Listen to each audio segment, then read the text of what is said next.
Dari mana, Mas? Tak ada jawaban dari Mas Wahid, bahkan dia sama sekali tidak menghiraukan kedatangan kami. Dia masih tetap diam memandang ke arah api. Mas Wahid. Dia tetap. Kalian semua pengganggu. Ucap Mas Wahid diselingi dengan geraman seperti geraman harimau. Dia harus ikut denganku. Ucap Mas. Siapa kamu? Dan apa maumu? Aku penguasa wilayah ini. Kalian lancang memasuki wilayahku dan membawa sesuatu yang mengotorinya. Assalamualaikum warahmatullahi wabarakatuh. Kembali lagi di channel Portal Dimensi dan tentunya masih bersama saya Kang Slamet di sini. Kali ini Kang Slamet akan menceritakan sebuah kisah mistis pendakian yang berjudul Gunung Sumbing 1998. Ketika batas hidup dan mati tinggal seujung jari.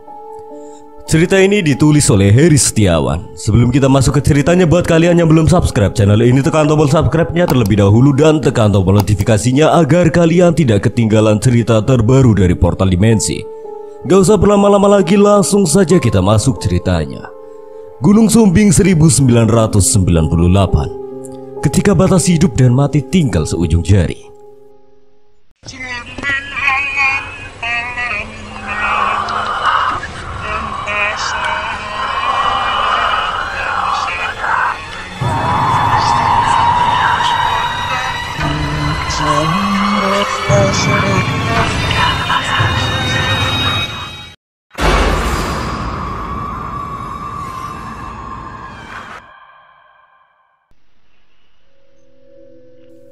Bulan Desember tahun 1998. Saat itu usiaku belum genap 17 tahun dan aku masih duduk di kelas 2 SMA. Di suatu siang saat jam istirahat kedua, salah satu temanku mendatangiku yang sedang asyik merokok di pojok belakang toilet sekolah. Ya, salah satu kelakuan nakalku saat sekolah dulu adalah merokok. Gua harap tidak ada yang menirunya. Dia adalah Anto, teman sebangku sekaligus salah satu partnerku mendaki gunung. Sialan, lu cari-cari di kantin gak ada. Ternyata mojok di sini pacaran sama Asep. Nih, jawabku singkat sembari memberikan rokok yang baru kuhisap. Anton menerimanya lalu segera menghisapnya. Dulu memang kami terbiasa berbagi sebatang rokok untuk bersama. Di kalangan kami menyebutnya dengan join. Minggu depan naik yuk. Kemana? Sumbing gimana? Lagi tipis nih. Gampang, aku ada segini. Tinggal nambah dikit paling cukup ya. Ya paling enggak ya buat berangkat. Logistik rokok pulangnya ntar gampang lah. Kita mampir ke tempat saudaraku di Temanggung, minta ongkos pulang. Iya enggak? Berangkatlah gas cuy.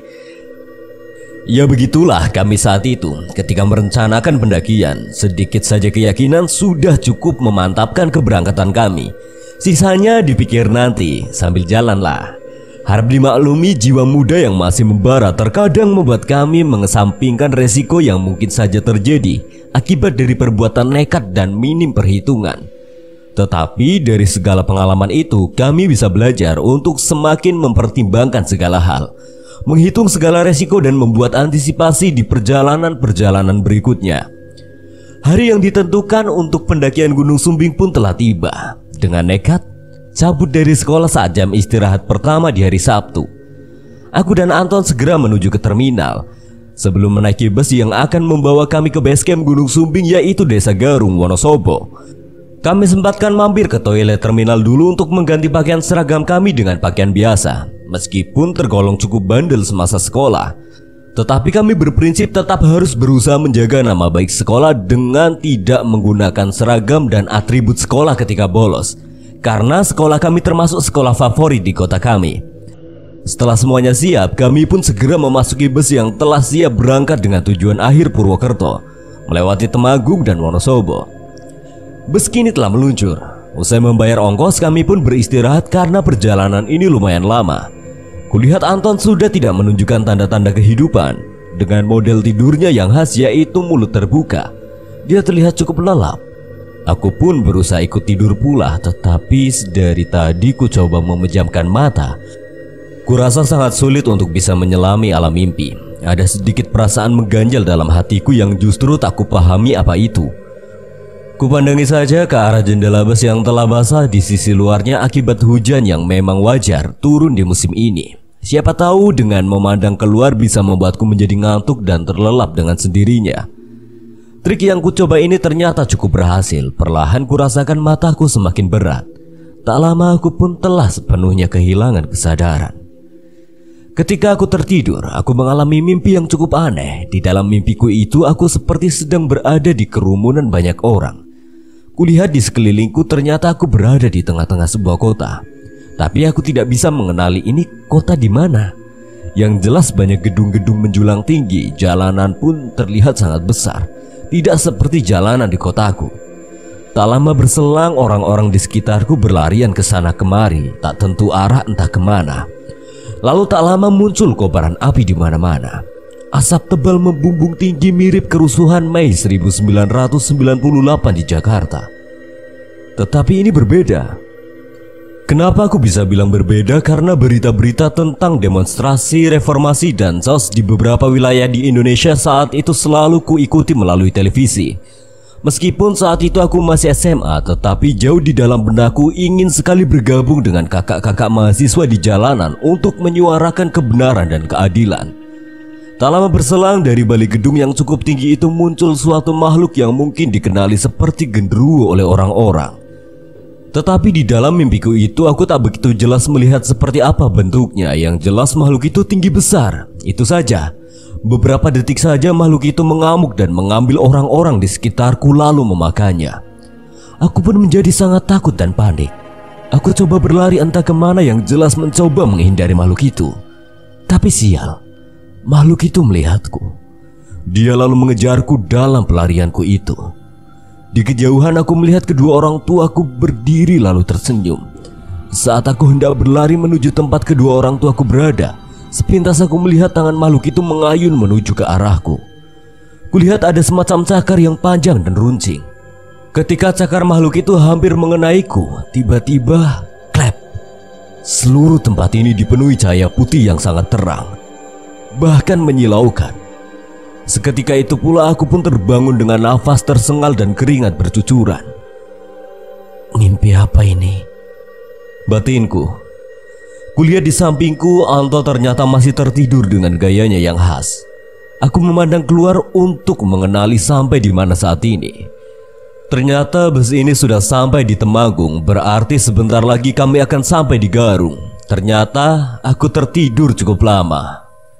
Tetapi di dalam mimpi serasa hanya beberapa menit saja. Ku tarik nafas dalam-dalam lalu membuangnya dengan cepat seolah membuang segala beban yang ada di benakku. Kubangunkan Anto lalu mengajaknya merokok di belakang di dekat pintu. Kupikir daripada memikirkan mimpi tidak jelas itu, lebih baik ngobrol sambil merokok di belakang. Siapa tahu juga di sana ada cewek cakep yang bisa menyegarkan pandangan mata lah. Setelah menghabiskan beberapa batang rokok sembari ngobrol bersama kernet bus, akhirnya kami sampai juga di Desa Garung. Kuhirup sedalam-dalamnya udara sejuk kaki Gunung Sumbing yang sekaligus Gunung Sindoro. Karena letaknya bersebelahan, kuisi setiap kisi-kisi paru-paruku dengan udara segar pegunungan ini. Terasa sangat segar. Sangat berbeda dengan udara perkotaan yang penuh dengan polusi. Kulihat beberapa orang berpenampilan khas pendaki di sekitar sini. Mungkin mereka juga akan mendaki Gunung Sumbing sama denganku. Tidak terlalu ramai meskipun akhir pekan. Wajar saja karena saat ini bulan puasa. Banyak pendaki yang beristirahat sementara waktu di bulan puasa. Berbeda denganku dan Anto yang tetap pergi mendaki gunung meskipun sedang di bulan suci. Dan kami juga tidak puasa. Sungguh laknat kelakuan kami di masa dulu. Kang selamat harap kalian yang mendengarkan ini tidak menirunya ya. Setelah melemaskan otot dan melepaskan penat akibat perjalanan yang cukup lama di dalam bus, kami mulai melangkahkan kaki menuju ke base camp Gunung Sumbing yang letaknya hampir di ujung desa. Lokasi base camp zaman dulu cukup jauh dari jalan raya. Sebetulnya kami bisa saja menyewa ojek. Tetapi mengingat isi kantong kami yang pas-pasan, maka uang itu akan lebih berguna jika kami gunakan untuk menambah logistik.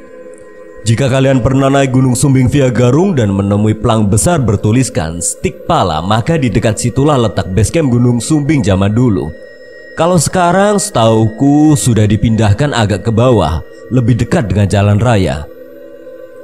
Sesampainya di base camp, kami melaporkan kedatangan kami sekaligus registrasi kepada petugas. Seperti biasa, proses registrasi pendakian gunung waktu itu sangat mudah. Cukup menggunakan kartu identitas, KTP, SIM atau kartu pelajar, dan membayar retribusi yang tentunya sangat murah. Kami sudah dinyatakan sebagai pendaki resmi. Kami mendapatkan 2 lembar kertas berisi peraturan memasuki kawasan Gunung Sumbing dan peta jalur pendakian, dan tentunya tiket sebagai bukti registrasi. Hingga hari menjelang sore kami hanya menghabiskan waktu bermalas-malasan di balai besar yang disediakan pihak basecamp. Kami hanya beristirahat menunggu waktu untuk memulai pendakian sehabis maghrib nanti. Zaman dulu memang kami menyukai perjalanan pendakian malam hari. Pikir kami dulu mendaki malam hari itu lebih nyaman karena adem dan tidak terlihat berat dan terjalnya medan pendakian. Maklum, kami masih minim ilmu waktu itu, tetapi setelah mendapatkan pendidikan khusus, kami mulai merubah kebiasaan. Sekarang kami lebih memprioritaskan mendaki saat siang, karena resikonya jelas lebih kecil. Malam mulai menjelang, kami telah bersiap memulai pendakian. Tepat sebelum kami mulai melangkah, ada seseorang yang menemui kami dan meminta bergabung karena dia mendaki seorang diri. Kami pun mengajaknya untuk bersama-sama merayapi Gunung Sumbing melalui jalur-jalur setapaknya menuju ke puncak tertingginya. Aku lupa nama orang itu, sebut saja namanya Wahid, seorang mahasiswa dari Jogja. Selangkah demi selangkah kami ayunkan meninggalkan pemukiman warga beserta segala aktivitasnya. Kegelapan kini mulai menemani perjalanan. Hanya bermodal cahaya senter untuk mengusir kepekatan serta sedikit obrolan untuk memecah kesunyian. Ya benar, memang sunyi karena ternyata kami tidak berbarengan dengan kelompok pendaki lainnya. Sepertinya kita tidak sendirian, Mas. Dari tadi aku merasa ada yang ngikutin di belakang. Entah kalian merasakan atau tidak, ucap Mas Wahid ketika kami mulai meninggalkan area perkebunan warga. Sebetulnya aku juga merasakan hal yang sama seperti yang dirasakan Mas Wahid. Tapi aku sedari tadi tidak membicarakannya. Selain nyaliku yang saat itu masih sebiji kacang, juga aku pernah mendengar jika kita merasakan hal ganjil saat di gunung sebaiknya tidak dibicarakan sampai kita pulang. Iya, Mas, jawabku singkat tidak menampik kata-kata Mas Wahid. Tak berapa lama usai kami membicarakan hal itu, tiba-tiba hujan mulai turun. Sebetulnya hal yang wajar saja karena sekarang sedang musim hujan. Tapi entah kenapa aku merasa ada hal janggal saat ini. Kami memutuskan tetap melanjutkan perjalanan dengan memakai jas hujan. Hingga ketika kami hampir sampai di pos 2, tiba-tiba ada suara petir sangat keras menyambar di dekat kami. Seketika kami pun berlari tunggang langgang mencari tempat berlindung dari sambaran petir yang kami yakini akan kembali terjadi. Tanpa banyak pertimbangan, kami pun berhenti di pos 2 yang terdapat shelter berupa bedek dari kayu dengan dinding dan atap dari seng. Tak bisa dipungkiri, rasa takut dan panik kini mulai merayapi jiwa kami. Mas Wahid yang memang paling tua sekaligus lebih banyak pengalaman di antara kami berusaha menenangkanku dan Anto. Dia berusaha membangun suasana supaya tidak terjadi kepanikan berlebihan sehingga bisa membuat kondisi semakin berbahaya. Sedangkan di luar sana hujan masih turun sangat deras, disertai petir menyambar-nyambar yang intensitasnya terbilang cukup tinggi. Dekat sekali. Aku yakin petir itu menyambar sangat dekat dengan posisi kami. Terlihat dari hampir tidak adanya jeda antara cahaya kilat dan suara yang dihasilkannya.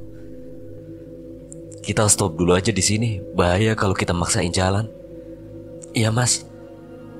Bikin api aja. Itu di pojokan ada tumpukan kayu kering. Gak usah bikin tenda, kita istirahat di sini saja, ucap Mas Wahid. Kami pun berbagi tugas. Aku dan Anto mengumpulkan kayu-kayu kering itu dan menyusunya di tengah-tengah bedek yang memang sudah ada bekas perapian. Sedangkan Mas Wahid mempersiapkan perlengkapan masaknya.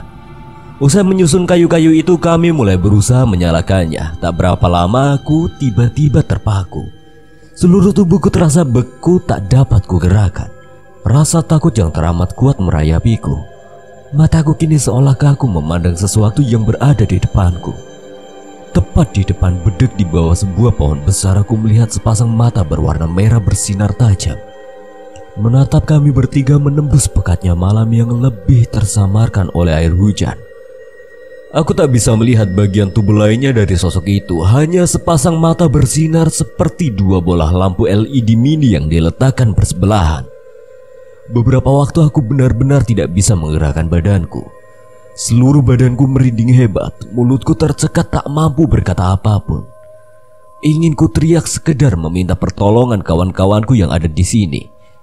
Tapi hanya kebisuan yang bisa keluar dari mulutku hingga pada akhirnya Anton yang menyadarkanku dengan tepukannya di pundakku. Kenapain?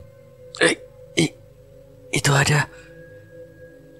Stop, udah, diamin aja, nggak perlu diucapkan. Saat Mas Wahid memotong ucapanku, kembali ku arahkan pandanganku ke tempat sepasang mata tadi. Tak hanya kegelapan yang kulihat di sana, sepasang mata itu telah lenyap entah kemana. Aku berusaha mengabaikan apa yang kulihat tadi, kulanjutkan aktivitasku menyalakan perapian bersama Anton. Tapi justru yang kurasakan saat ini adalah kengerian yang terus menggelayutiku. Entahnya diriku atau Anton dan Mas Wahid juga merasakannya. Aku seolah merasakan ada sangat banyak makhluk tak kasat mata hadir di sini, mengelilingi bedek yang kami gunakan untuk berlindung dari hujan dan petir. Malam semakin larut. Entah jam berapa saat ini, aku tak bisa memastikannya karena di antara kami tak satu pun membawa penunjuk waktu. Tak ada pendaki lain yang datang ke sini ataupun sekedar melintas. Mungkin di bawah sana cuacanya tak jauh beda, sehingga beberapa pendaki lain mengurungkan niatnya untuk mendaki malam ini. Suasana mencekam semakin kental menyelimuti tempat ini. Beruntung perapian yang kami buat tadi sudah menyala sempurna. Setidaknya sedikit bisa memberikan rasa tenang melalui cahayanya yang terpendar serta kehangatan yang dihasilkannya. Makanan yang dimasak Mas Wahid juga telah siap. Meski hanya mie instan dengan lauk ikan kalengan, sudah cukup untuk menjadi asupan energi untuk mengarungi malam ini. Saat kami sedang menikmati makan malam sederhana namun terasa mewah ini, tiba-tiba kami dikagetkan suara keras dari salah satu dinding bedek. Kami semua berjingkat, bahkan panci nesting yang tadi kupegang pun seketika terlempar saking kagetnya aku. Kami mendengar salah satu dinding bedek seperti dipukul atau dilempar dengan sesuatu. Beberapa saat kami saling berpandangan satu sama lain. Tak ada kata terucap di antara kami, tapi apa yang kami rasakan sepertinya sama. Kaget, takut, ngeri sekaligus penasaran. Mas Wahid perlahan bangkit, aku pun mengikutinya. Rasa penasaran atas apa yang terjadi ternyata sanggup membuatku mengesampingkan rasa takut. Aku mengikuti Mas Wahid yang berjalan keluar lalu memutar ke samping bedek melalui pinggiran bedek yang tidak terkena guyuran hujan. Ketika sampai di bagian dinding yang kami yakini dipukul atau dilempar suatu benda tadi, kami menemukan potongan batang pohon tergeletak begitu saja. Batang pohon itu terlihat basah dan kotor oleh lumpur tanah merah khas tanah gunung. Di bagian dinding juga terlihat ada bekas tanah lumpur yang menempel. Nampaknya batang kayu ini yang dilempar mengenai dinding bedek ini. Lantas yang jadi pertanyaan adalah siapa yang melemparnya? Kira-kira siapa yang lempar ya Mas? Kayaknya dari tadi nggak ada orang kesini deh. Belum sempat Mas Wahid menjawab, tiba-tiba terdengar suara dari balik semak-semak di depan kami. Suara seperti langkah kaki yang diseret melalui rerimbunan semak. Spontan Mas Wahid mengeluarkan sebilah golok dari pinggangnya. Kamu masuk aja, biar aku coba cek. Takutnya binatang liar. Aku ikut aja Mas. Jawabku karena penasaran ingin mengetahui binatang apa yang mencoba mengganggu kami, atau mungkin justru kedatangan kami yang mengganggu ketenangannya. Kamu bawa senjata apa gitu? Kayu atau apa buat jaga-jaga? Ucap Mas Wahid yang tidak melarangku mengikutinya. Mas Wahid mulai berjalan menyusuri sela-sela semak yang rimbun namun tidak terlalu rapat. Aku mengikutinya dari belakang sambil tetap waspada, takutnya tiba-tiba ada serangan dari binatang liar. Di balik semak itu kami tidak menemukan apapun, bahkan bekas jejak binatang pun tidak ada. Saat aku sedang memeriksa tempat di sekitarku, tiba-tiba Mas Wahid berjingkat lalu berlari ke arah lebih menjauh. Aku pun juga berlari mengikutinya meskipun aku tak paham dia sedang mengejar siapa atau apa. Saat aku semakin mendekatinya, sepintas aku melihat di depan Mas Wahid adalah sebuah lembah yang cukup dalam, atau tepatnya jurang. Meski samar, tapi aku tetap bisa mengenali konturnya.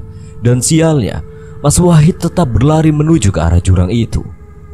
Aku berusaha memanggil Mas Wahid, tetapi dia sama sekali tidak menggubris panggilanku. Hingga ketika kami semakin dekat dengan bibir jurang, kembali aku melihat sepasang mata yang menyorot bercahaya melihat ke arah kami. Menyadari adanya sesuatu yang tidak beres, aku mempercepat langkahku lalu melompat menerjang tubuh Mas Wahid. Kami berdua pun terjatuh lalu berguling-guling hingga hampir jatuh ke dalam jurang. Beruntung kami masih selamat. Nafas kami berdua memburu tak beraturan. Setelah mencoba menenangkan diri, akhirnya Mas Wahid pun juga tersadar. Gimana kita bisa sampai sini, Hen? Kamu tiba-tiba lari gak jelas, Mas. Makanya aku ikutin aja. Gak tahu kok malah lari ke arah jurang.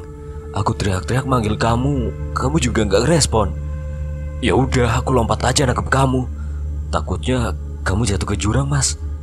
Loh, padahal aku ngerasa dari tadi jalan biasa aja, Hen. Aku ngikutin burung tadi. Jadi tadi pas balik semak, aku ketemu burung kecil warna hitam. Ada corak kuning dan merah karena menurutku bagus. Aku coba mau nangkep dia karena burung itu kayaknya kelihatan jinak. Aku ikutin aja sampai tiba-tiba aku jatuh di sini sama kamu. Wah, udah gak bener ini, Mas. Mana ada burung malam-malam gini, apalagi hujan kayak gini. Kita juga udah terlalu jauh kayaknya ini, Mas. Kita harus kembali ke bedek. Tapi aku gak yakin inget jalannya yang tadi. Beberapa saat Mas Wahid mengamati area sekitar. Mungkin dia sedang berusaha mengenali tempat ini karena dia sudah beberapa kali mendaki Gunung Sumbing. Jadi mungkin sedikit banyak sudah mengenali area gunung ini. Aku gak yakin hafal, tapi sedikit aku mengenali tempat ini, Hen. Ayo balik aja ke bedek, ikuti aku. Belum jauh kami berjalan, tiba-tiba aku melihat satu sosok makhluk berukuran sangat besar. Mungkin tingginya sekitar 4-5 meter. Sosok itu terlihat samar, seperti gumpalan asap hitam menggumpal membentuk siluet badan, dan matanya terlihat jelas berwarna merah bercahaya. Sontak aku menghentikan langkahku lalu memegang pundak Mas Wahid untuk menghentikan langkahnya karena sosok itu berdiri tepat menghadang di depan kami. Makhluk itu tetap berdiri tegak tanpa bergerak sedikit pun. Meski begitu, tatapan matanya terasa sangat mengerikan. Dia menatap tajam ke arah kami. Sorot matanya seolah memiliki kekuatan untuk membuat kami lemas diterkam ketakutan. Mas Wahid yang juga menyadari adanya gangguan juga tak mampu berbuat apapun. Dia hanya mematung di depanku. Beberapa saat kemudian tiba-tiba muncul kabut putih tebal menyelimuti tempat kami berpijak saat ini. Kabut ini sungguh pekat hingga mampu menghalangi pandangan kami terhadap makhluk yang ada di depan kami. Mas, gimana ini? Tunggu bentar, kamu baca doa aja sebisamu. Ya, kami memang tidak bisa berbuat apapun. Terutama aku yang memang masih minim pengalaman di gunung, terutama tentang hal-hal mistis. Aku hanya menuruti saja perintah Mas Wahid yang mungkin lebih banyak pengalaman dibandingkan denganku. Beberapa waktu kemudian Mas Wahid memberikan gestur padaku untuk mengikutinya. Dia berjalan sedikit memutar menghindari lokasi makhluk yang tadi menghadang kami. Dalam pekatnya kabut kami berjalan entah ke arah mana. Pandangan kami sangat terhalang, bahkan cahaya senter yang kami bawa sama sekali tidak bisa membantu menunjukkan jalan. Dengan melewati kontur tanah tak beraturan yang kadangkala harus menembus rimbunan semak, kami terus berjalan. Hingga pada akhirnya kami bertemu dengan jalan setapak yang kami yakini adalah jalur pendakian. Ini jalur pendakian, Ed. Tapi sepertinya posisi kita ada di atas pos 2. Ayo turun aja kita ke pos. Kasihan juga Anton ditinggal sendirian. Ayo Mas, aku ikut aja. Kami pun berjalan turun dan beberapa saat kemudian kami benar saja sampai di pos 2. Tempat kami istirahat sebelumnya. Sesampainya di pos aku melihat Anton yang masih duduk di dekat perapian. Dia hanya duduk menatap ke arah api yang menyala tidak terlalu besar. Bahkan saat aku dan Mas Wahid masuk menyapanya, dia juga tidak merespon sama sekali hingga ketika aku menyentuh pundaknya. Tiba-tiba dia berjingkat sambil berteriak ketakutan. Ton, tenang Ton, tenang. Ini aku Henry, sama Mas Wahid juga. Setelah menyadari bahwa ini benar-benar aku dan Mas Wahid, akhirnya Anton menjadi sedikit tenang. Ada apa, Anton? Anton pun menceritakan pengalaman horor yang dialaminya setelah aku dan Mas Wahid meninggalkannya sendirian. Dia bercerita bahwa dia diganggu makhluk-makhluk penunggu daerah sini hingga hampir saja mengancam nyawanya. Hingga pada akhirnya dia tidak berani melihat kemanapun kecuali ke arah api sampai aku dan Mas Wahid datang. Kita beralih ke sudut pandang Anton. Pendakian ini memang tidak seperti biasanya. Meski aku baru beberapa kali mendaki gunung, tapi aku bisa membedakan mana suasana yang nyaman dan mana yang kurang nyaman saat berada di gunung, terutama dalam hal mistis. Sejak awal memulai perjalanan, perasaanku sudah tidak enak. Aku merasa diikuti sesuatu yang aku tak mengerti itu apa. Aku merasa tidak melanggar pantangan apapun. Aku pun yakin Henry juga sama. Tapi aku tak tahu bagaimana dengan Mas Wahid, orang yang baru ku kenal di base camp tadi dan bergabung denganku dan juga Henry di pendakian ini. Semoga saja tidak ada hal buruk yang terjadi nanti. Sepanjang perjalanan aku terus berusaha melawan perasaan mengganjal ini, hingga pada akhirnya kami sampai di pos 2. Dikarenakan cuaca yang kurang mendukung, maka kami memutuskan malam ini beristirahat di pos 2 saja, karena sepertinya terlalu berbahaya jika kami melanjutkan pendakian. Usai menyalakan api unggun dan makanan yang dimasak Mas Wahid siap, kami pun menikmati makan malam bersama. Hingga kami dikagetkan oleh suara keras seperti dinding bedek yang dilempar dengan satu benda. Perlu diketahui bedek ini terbuat dari kayu untuk rangkanya dan dinding serta atapnya menggunakan seng, sehingga ketika dipukul akan menimbulkan suara yang sangat keras. Mas Wahid dan Henry berinisiatif memeriksa keluar. Mereka khawatir akan datangnya binatang liar. Aku memang sengaja tidak ikut. Selain malas, makananku juga belum habis kunikmati. Paling mereka tidak lama. Jadi sebaiknya aku tetap di sini saja, begitu batinku. Setelah mereka berdua keluar, aku kembali bersantai menikmati makan malam sambil menghangatkan badan di depan api unggun. Hingga beberapa waktu aku baru menyadari jika mereka sudah terlalu lama keluar belum juga kembali ke sini. Henry! Teriakku memanggilnya. Jika dia berada di luar bedek seharusnya mendengar teriakanku. Tapi tak ada jawaban sama sekali dari sana, baik dari Henry maupun Mas Wahid. Merasa sedikit khawatir dengan keadaan mereka, aku pun inisiatif memeriksa keluar. Aku berjalan memutar menuju tempat Henry dan Mas Wahid tadi. Tapi ketika sampai di lokasi, aku tak mendapati siapapun. Lantas kemana mereka? Sialan, ternyata aku ditinggal sendiri, batinku. Saat memeriksa keadaan sekitar, aku melihat sesuatu tergeletak di tanah. Bentuknya bulat seperti bola.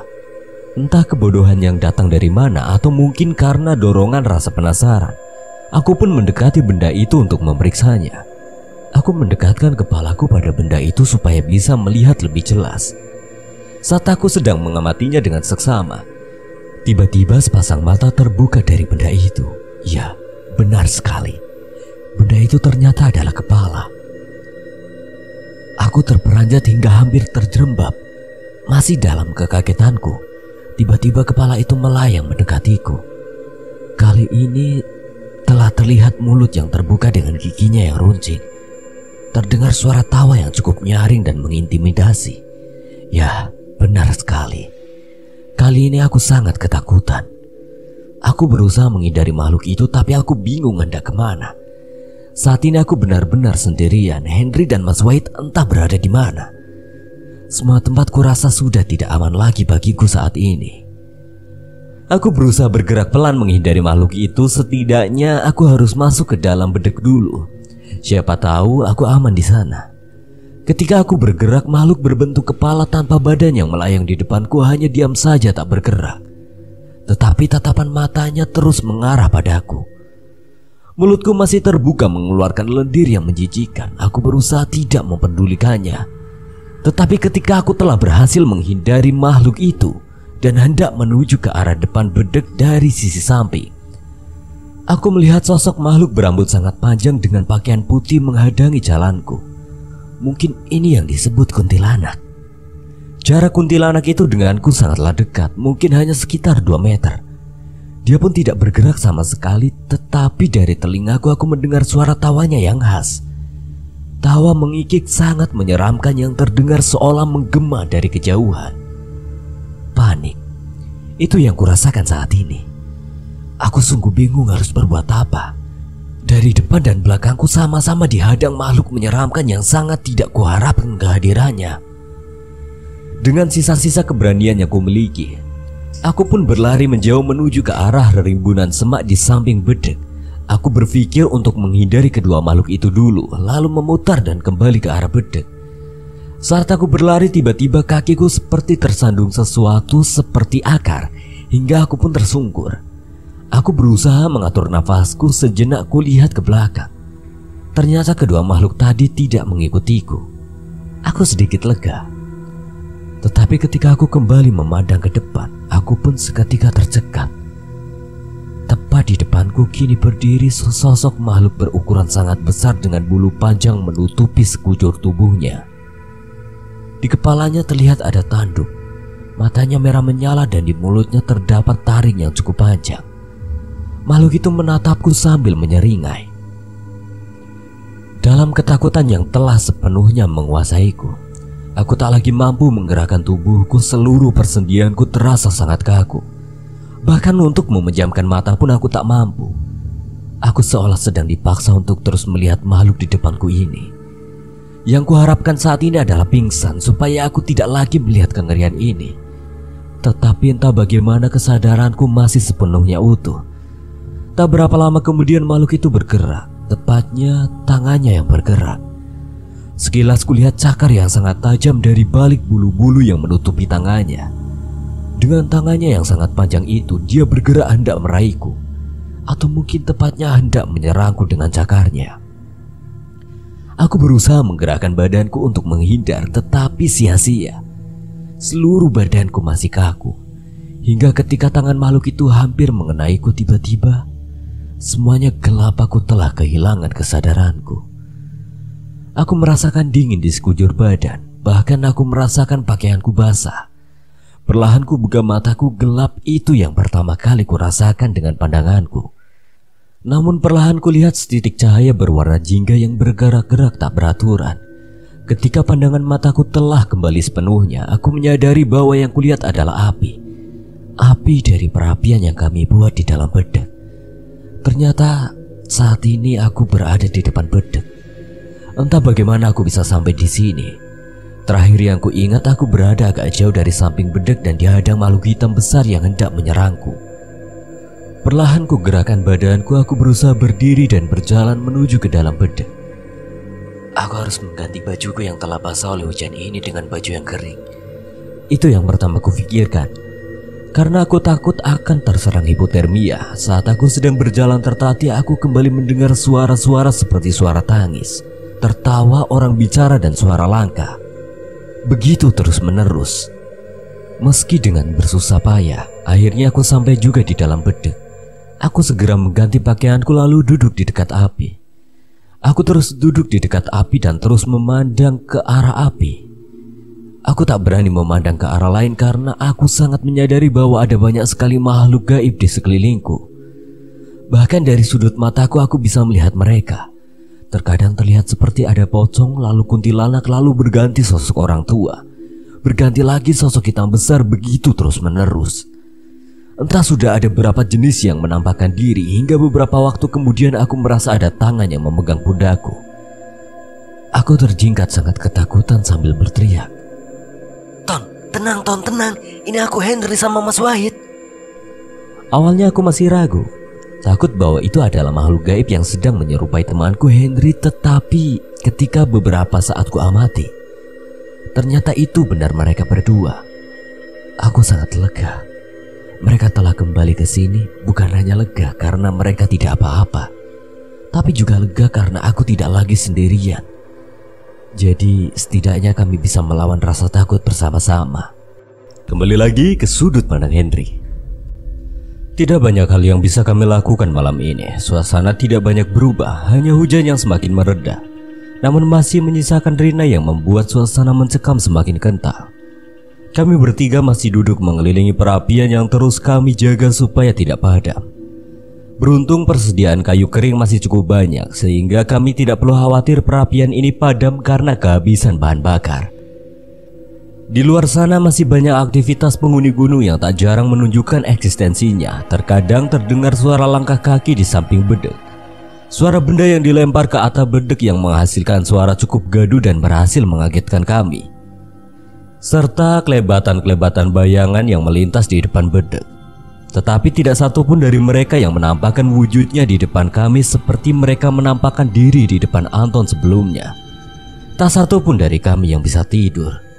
Rasa takut yang menyelimuti kami saat ini memaksa kami untuk terus terjaga. Hingga malam semakin larut, entah sudah jam berapa, Mas Wahid terlihat beringsut merebah di depan perapian.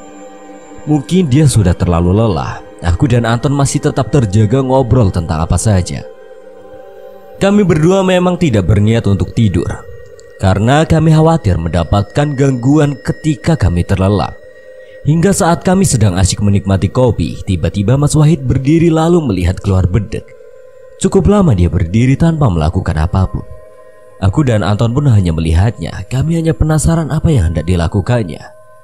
Tiba-tiba Mas Wahid berbicara sendiri, atau lebih tepatnya meracau karena tidak jelas apa yang diucapkannya.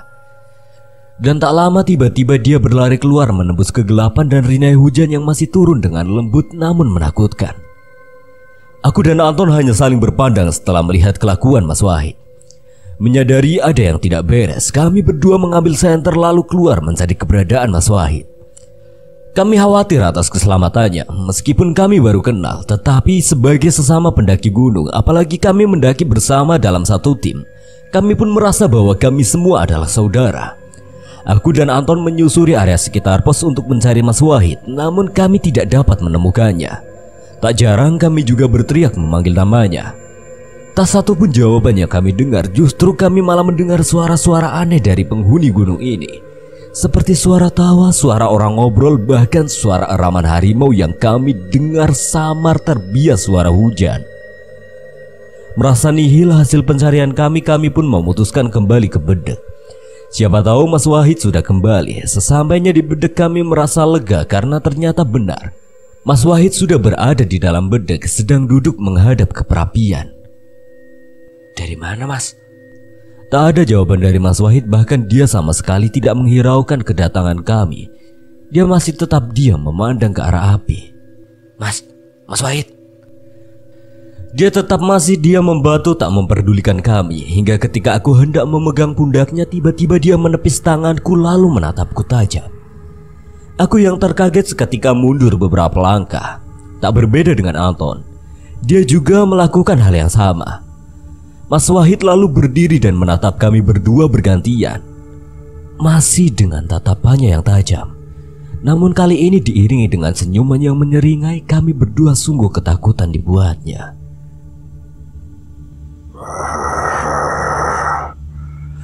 Kalian semua pengganggu, ucap Mas Wahid diselingi dengan geraman seperti geraman harimau. Mungkin ini yang disebut kesurupan batinku. Mirip seperti yang pernah diceritakan orang-orang. Aku memang tak tahu pasti bagaimana orang kesurupan. Mungkin ini pertama kalinya aku melihat langsung dan jujur saja aku bingung bagaimana menghadapinya. Dia harus ikut denganku, ucap Mas Wahid lagi. Karena sudah merasa sangat tersudut, akhirnya aku berusaha mengumpulkan keberanianku. Bagaimanapun juga kami harus selamat. Begitu yang kupikirkan. Siapa kamu? Dan apa maumu? Aku penguasa wilayah ini. Kalian lancang memasuki wilayahku dan membawa sesuatu yang mengotorinya. Apa maksud makhluk itu? Seingatku kami datang dengan cara yang baik. Bahkan semua sampah yang kami hasilkan pun kami kumpulkan untuk besok dibawa turun lagi. Jadi sebetulnya kami mengotori apa? Pikirku sedikit kebingungan. Apa maksudmu? Kami tidak mengotori apapun. Cepatlah pergi dari tubuh temanku. Dia harus ikut denganku. Usai mengucap itu, Mas Wahid tiba-tiba melompat melewati perapian langsung menuju ke depan bedek yang berupa dataran agak lebar. Di depan bedek itu Mas Wahid merangkak ke sana kemari mirip seperti harimau sambil terus mengeram. Sesekali dia berguling, dia juga mencakar-cakar tanah sambil sesekali memakannya. Ya benar, dia memakan tanah merah basah di depan bedek ini. Aku dan Anton segera mendekati Mas Wahid. Aku berusaha menangkapnya, tapi setiap kali aku menangkap tubuhnya, dia langsung berontak bahkan melemparkanku. Tenaganya sungguh luar biasa. Aku dan Anton sangat kewalahan menghadapi Mas Wahid yang sedang kerasukan.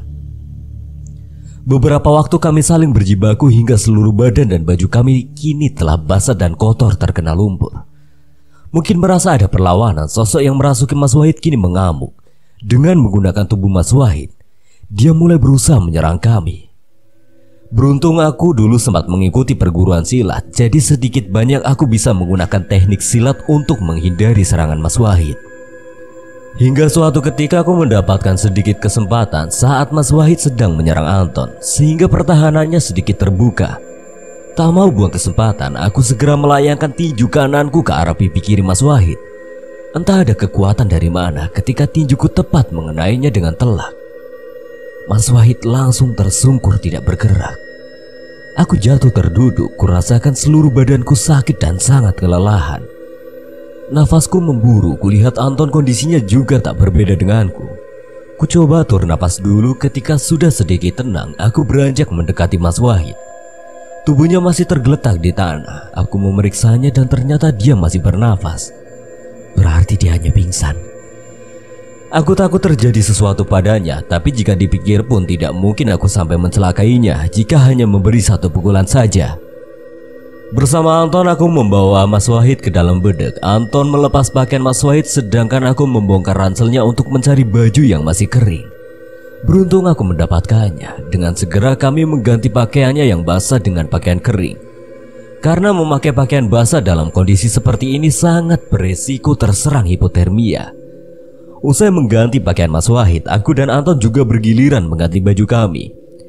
Usai berganti pakaian, kami semua kembali duduk di dekat perapian untuk menghangatkan badan. Kami juga memasak air untuk keperluan nanti.